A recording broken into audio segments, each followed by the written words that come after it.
Assalomu alaykum hurmatli savoqdoshlar. Bizning shariat darsligimizga xush keldinglar.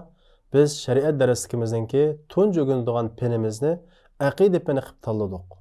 Nimishqa deganda, chunki aqida moddasi, ya'ni aqida peni shariat ilmlari ichidagi eng muhim pen. Shuning uchun biz eng muhimdan boshlashni niyat qilib, aqida darsligini birinchi o'ringa qo'ydik. Endi aqida darsligi nima uchun muhim deganda, chunki islom aqida va amaldan iborat. Aqidasiz amalninki hech qanday foydasi bo'lmaydi. Ham Alloh taolo aqidasiz amalni qabul qilmaydi. Bo'libmi bugünkidek har xil fikrlar ko'paygan, har xil firqalar ko'paygan, to'g'ri xato olishib ketgan bir davrda aqida faqat diniy o'quvchilarga emas, butun har bir musulmonga nisbatan intayin muhim. Shuning uchun biz bu Tayba darsligimizningki shariat darsligininki birinchisiga aqida darsligini tanladik.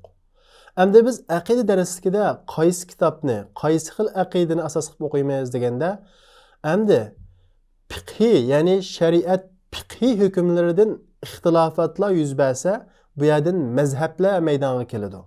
Masalan, tahoratni farz 4 deydi. Bizningki İmam Abu Hanifa'nın mazhabida. İmam Ahmed Hanbal'ın mazhabida taharatı farz 6 deydi. Demek ibadet, yani fiqhi meselede şeriatdagi aqidaga aloqador bo'lmagan fiqhi meselelarda ixtilof yuz bersa, bu yerdan mazhablar kelib chiqadi. Mazhablarda mutaassiblik qilmay qaysi mazhabni tutsa bo'ladi. Ammo ixtilof bo'lmaslik uchun o'zininki rayoni, o'zining tug'an yashagan yerda qaysi mazhabni asos qilgan bo'lsa, shu mazhabga rioya qilib yashash kerak. Ammo aqidada, ya'ni aqida ixtilofat yuz bersa, bu yerdan mazhab emas, firqalar maydonga keladi. Firqalar maydonga keladi. Endi firqalarda fiqhidagi mazhabga o'xshash qaysi firqani tutib olsa bo'lamdi? Albatta bo'lmaydi. Chuqum firqalarda bir firqaning to'g'ri, qaysi boshqasining xato. Chunki payg'ambar alayhissalom mening ummatim 73 firqaga bo'linadi. Birisi jannatda, qolgani do'zaxda degan. Demak, firqalardan faqat birisi to'g'ri. Unda bo'lsa, bu 73 firqaning ichidan shu to'g'rini tepish uchun nimaga asoslanamiz? Albatta Qur'onga va ishonchlik sahih bo'lgan hadislarga tayanamiz. Bizningki aqidani o'qishimizdagi sabab, aqidani birinchi fan qilib o'qishimizning sababi shu. Bu fiqhida xalqan mazhabni mutaassiblik qilmay yoki Shofiy yoki Hanbali mazhabini tutsa bo'ladi. Masal chiqmaydi. Ammo aqidada xalqan firqani tutsa bo'lmaydi. Chuqum to'g'rini tepib, to'g'rini tutish kerak. Bu inchik masala bo'lg'achqa biz buni birinchi o'ringa qo'ydik.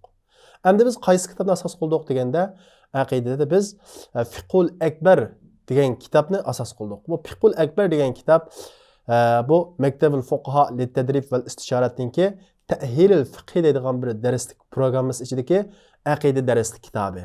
Buningdagi ba'zi kamiyalarni qo'shib, ba'zi ortiq yerlarni elib etib, ya'ni boshlang'ich saviyadagi o'quvchilarga mos kelishi uchun osonlashtirib, Taysirul Fiqhul Akbar deb shu kitobga asoslanib turib va undan boshqa bizningki Imom Abu Hanifa'ningki Fiqhul Akbar va undan boshqa bir qancha aqida kitoblarga tayinib turib, bir qism yerlarni qo'shdik, bir qism yerni elib etib, osonlashtirilgan shaklda bir aqida darsligi kitobi tuzib chiqdim. Biz shuni darslik qilamiz. Qolganqa kitobga aloqador texnik tushunchaga ega bo'lmoqchi bo'lsanglar, muqaddima qismini o'qisanglar, yana qaysi kitoblarga tayinganligimiz haqida so'zlangan. Bismillahirrohmanirrohim. Alhamdulillahi robbil alamin vassalatu vassalamu ala ashrafil mursalin. Amma ba'd. Endi aqida İslam dinida nihoyat cho'ng ahamiyatga ega. Falil aqida ahamiyatun kabira fi dinil islami. Aqidaningki islom dinida nihoyat ahamiyati cho'ng. Nimishqa? Fal islam va aqidatun va amal. Chunki islom aqida va amal demakdir. Va la yasihu amalun bila i'tiqod. I'tiqodsiz amal to'g'ri bo'lmaydi. Qilsa bo'ladi. Allohga ishonmay turib, Allohga iymon olmay turib, yaxshilarni qilsa bo'ladi, lekin Alloh uni qanday qilmaydi? Savob bermaydi. Va la yanfa'u amalun bila aqidatin sahiha. To'g'ri aqida siz amal manfaat bermaydi, foydasi olmaydi deydi. Fahuva shuning uchun u aqida shariat ilmlarining asosi va aslul usul va shariat ilmlari ichidagi usul ilimleri var, asas. Şu usul asas ilimlerinin en asası. Demek birincisi. Ve huve tariqu li ma'rifatillah. O Allah'ını bilişinin yolu. Allah'ını bilişinin yolu. Ve evvelu vacibun alel abdi. Ve insanga tunci vacib boğan tunci mecburiydi. İnsanın tunci mecburiydi. Ve tahqiqul aqideti sahiha min evla ma yenbegil ihtimami bihi. Doğru aqidini işqa aşırış, doğru aqidini qo'lga keltirish ahamiyat berishga tegishlik ishlar ichidan eng muhimi. La siyama bulubmu ma'a kathratu mazahiril inhirab vel bid'a. Bulubmu to'g'ri yo'ldan chiqib ketish va bid'atning ko'rinishi ko'paygan va ishtibahul haqqi bil batil, haqiqat bilan batil aralashib ketgan musulmonlarning ko'pinchisiga mushundaq bir davrda texmu ahamiyat berishga tegishli ilmning eng muhimi. Bundan keyin mutlaqo aqidaning ahamiyatini texmi his qilib qolamiz. Chunki nurg'unlagan fikrlar o'tirg'iga chiqishi mumkin bizning jamiyatimizda. Bu kishilar 100% xato gap qilib o'tirg'iga chiqmaydi. U oyat hadis bilan to'g'rini xatoga aralashtirib chiqadi. Buningda faqat aqida bilgan, ilm bilgan kishilar ariyalaydi, ammo xili taqvodor, ammo turk odamlar buni arayolmaydi. Ya'ni to'g'ridan xatoni aralashtirgan vaqtida nurg'un kishilar ezib ketadi. Faqat aqidasi sog'lom, aqidasi haqida bir ilm bilgan odam buni ayriyalaydi. Endi bu kitobning nimalarga asoslanganligi to'g'risida so'zlandi. Buni o'zingizlar o'qib baqsanglar bo'ladi. Unda bo'lsa saboqdoshlar biz darsimizni boshlab ketaylik. Bismillahirrohmanirrohim. Endi biz ilgirki arab til darsligimizda bir fanni o'qishdan ilgari u fanning nimalarni o'z ichiga olganligi haqida to'xtaldik. Endi biz hozirmi bu aqida ilminingki temalari, tadqiqot o'rinlari haqida old bilan bir kallamizda bir xarita o'rnatib olamiz. Mabahithul aqida. Aqidaningki tadqiqot mazmunlari birinchisi aqida va uning asoslari haqida to'xtalamiz. Aqida degan nima degan gap? Bu arab tilidagi so'z ma'nosi nima? Shariatdagi istilohi, ya'ni kasbiy atalg'usi nima va uning asoslari qaysi? Bu bizning birinchi qilib o'rganganimiz. Ikkinchi qilib tavhid va shirk. Tavhid degan nima? Shirk degan nima? Tavhidning qancha turlari bor? Shirkning qancha turlari bor? Buni o'rganamiz. Uchinchisi al-imanu val kufr. Iman va kufr. Iman degan nima? Imanning mohiyati, haqiqati nima? Kufr deganchi. At-takfir. Kafirga chiqarish. Qandaq vaqtda kishilar kafir bo'lib ketadi, qandaq vaqtda kishilar kafir bo'lmaydi. Buning islomda chek chegarasi bormi yo'q? Albatta bor. Biz buni o'rganamiz. Bizning jamiyatimizda ikki xil oshqunlik bor. Birisi xohlagan cho'ng gunoh o'tkazgan odamning hammani qana qiladigan kafirga chiqaradigan oshqun bir iqim, yana birisi kufr degan bu lafzini jamiyatdan yo'q qiladigan, hamma odamni islomning bu chek chegarasiga rioya qilmasdan hamma odamga qarata kufrni ishlatishni to'g'ri emas deb qaraydigan maxluqim. Ikkilisi xato. Biz Allah va uning elchisi kafir degan odamni kafir deymiz. Chunki Allah va uning elchisi kafir deb bekitib bergan o'lcham. Allah va uning elchisi kafir demagan odamni hargizmi kafir demaymiz. Biz boshqalarni kafir deyishga heris emas. Heris emas. Uning asma val ahkamlar. Bu odam musulmon bo'lsa uningga qandoq hukmlar maydonga keladi? Kafir bo'lsa uningga qandoq hukmlar maydonga keladi? Undan keyin al-vala val bara, muhabbat va nafrat haqida to'xtalamiz. Islomdagi muhabbat kim uchun bo'ladi? Nafratimiz kim uchun bo'ladi? Do'stligimiz kim uchun bo'ladi? Dushmanligimiz kim uchun bo'ladi? Bu haqida to'xtalamiz. Undan keyin tavassul. Shariatdagi tavassulning o'rni qaysi? Nimalar bilan tavassul qilg'ili bo'ladi? Nimalar bilan tavassul qilg'ili bo'lmaydi? Ya'ni vasita qilg'ili bo'lmaydi duoga vaqtimizda. Ondan keyin avliyolarning karomatlari. Ahli sunna val jamoa aqidasida avliyolarning karomatlariga ishonamdiq. Bu ahli sunna val jamoa aqidasida bormi? Bu haqda to'xtalamiz. Ondan keyin sahobalar. Sahobalar ahli sunna val jamoa aqidasi sahobalar qanday qaraydi? Shialarga o'xshash ularni ayblandi. Bu haqda to'xtalamiz. Ondan keyin Qur'on. Qur'onninki ahli sunna val jamoa aqidasidagi uning harflarimi Allohning so'zimi bu haqda to'xtalamiz. Eng oxirdagi tadqiqot temamiz Allohni ko'rish. Qiyomat kuni Allohni ko'ramdiq, ko'rmamdiq. Ko'rsak ko'z bilan ko'ramdiq yoki qalbimizni ko'ramdiq. Bu haqdagi ahli sunna val jamoa aqidasidagi aqidasini bayon qilamiz.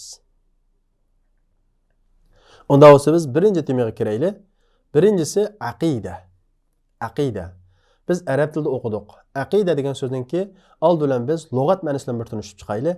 Aqida degan nima desanglar, bu aqada yaqidudan chiqqan masdar. Ammo ismlashgan masdar. Shuning uchun buning ko'pligi bor. Odatda masdarning ko'pligi chiqmaydi-ku, ammo buning ko'pligi chiqadi. Aqaid deb. Nimishqa? Bu asli masdar keyin ismlashgan. Xuddi ilmun, ulumun deganga o'xshagan. Demak, aqada degan chegdi degan gap.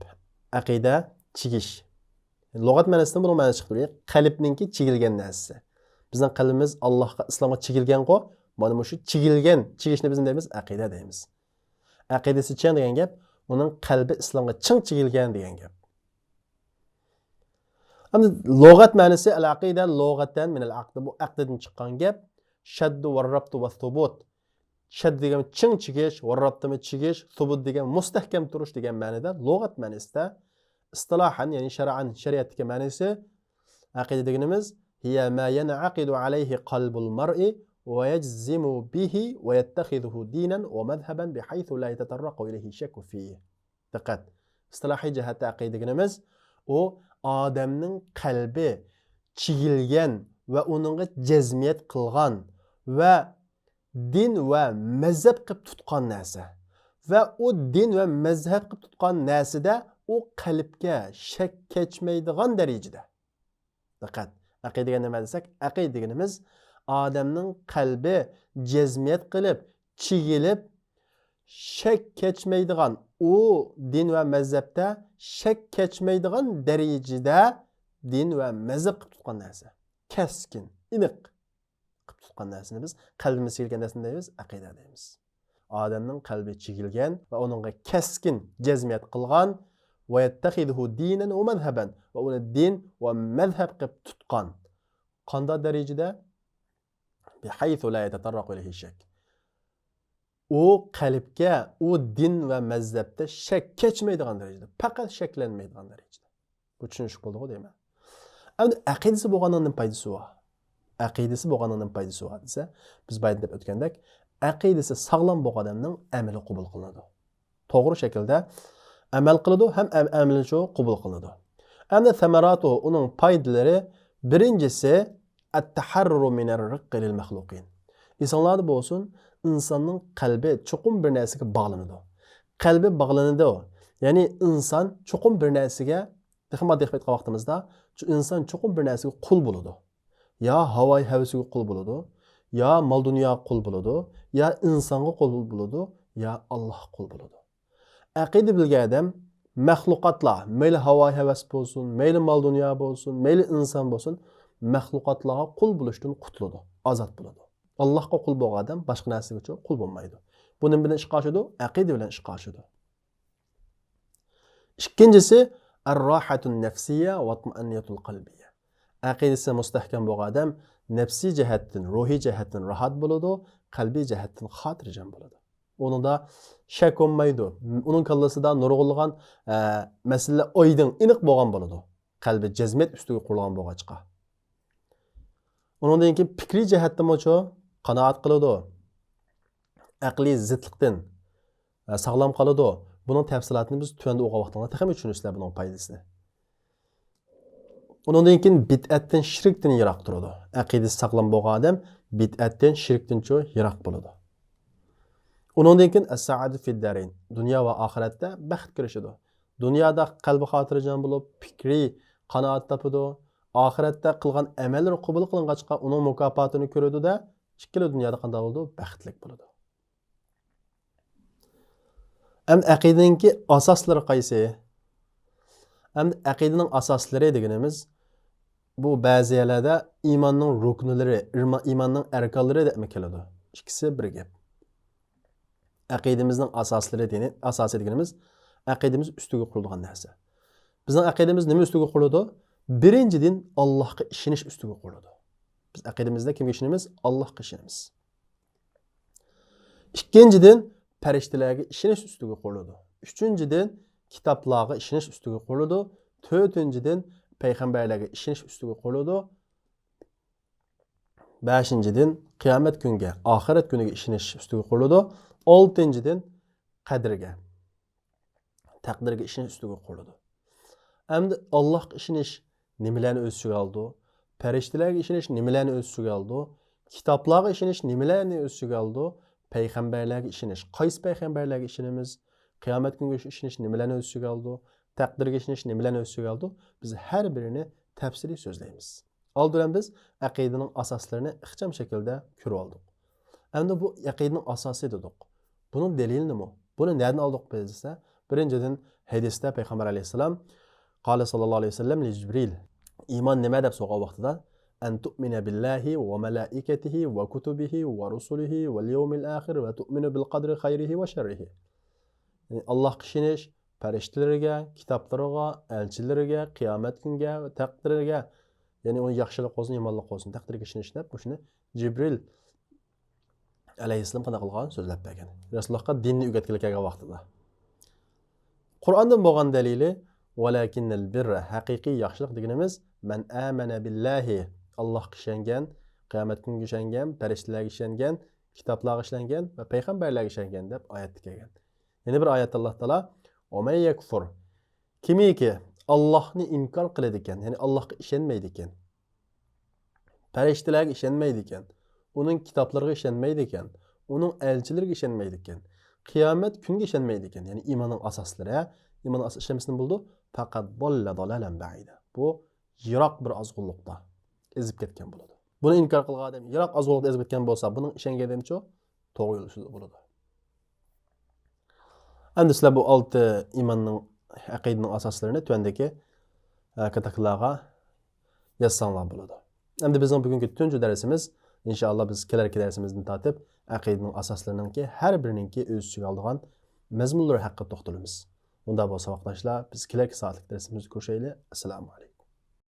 رأس العلم تقوى الله حقا وليس بأن يقال لقد رأست